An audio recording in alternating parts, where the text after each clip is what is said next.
தாயாரை கூப்பிட்டு விசாரிக்கும் போது தாயார் வந்து ஒ ஒரு உணர்ச்சியற்ற பதில்களையும், முன்னுக்கு பின் முரணான பதில்களையும் கூறுது. அவங்க தாயார். ம். அப்போ ஏன்னா அவங்க அவங்க சுய நினைவுல இல்ல. அவங்க தாயார் வந்து சரியில்லன்றத காவல்துறை அனுமானிச்சிருச்சு. ஓகே. அனுமானிச்சிருச்சு. ம். அனுமானிச்சு அவங்க மது பழக்கத்துல மது அருந்தி இருக்காங்க அப்படின்னு கணவருக்கும் தெரிஞ்சு போச்சு. காவல்துறைக்கும் தெரிஞ்சு போச்சு.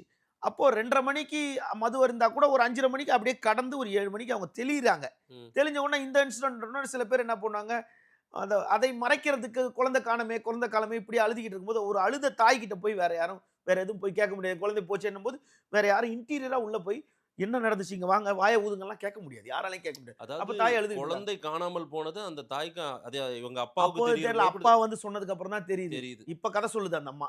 உடனே எடுத்துட்டு நேரா காவல் நிலையம் ஃபுல்லா விசாரிக்குது. ம். அந்த பகுதியில இருக்க 250 சிசிடிவி கேமராவும் ஆய்வு செய்றாங்க. ம்.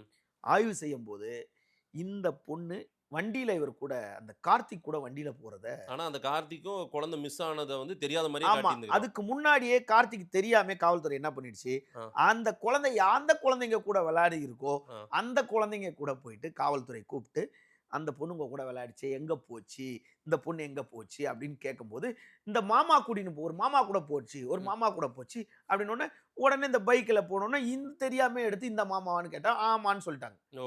அதுக்கு நடுவுல சிசிடிவிய காக்கம் பண்ணும்போது, இவர கூட்டு போணும். உடனே கூப்ட்டு, "நீ தான் குழந்தைய கூட்டிட்டு போயிருக்கியே" அப்படின்னு காவல்துறை கேட்குது. ரவுண்ட் அப் பண்றாங்க. ரவுண்ட் அப் பண்றாங்க.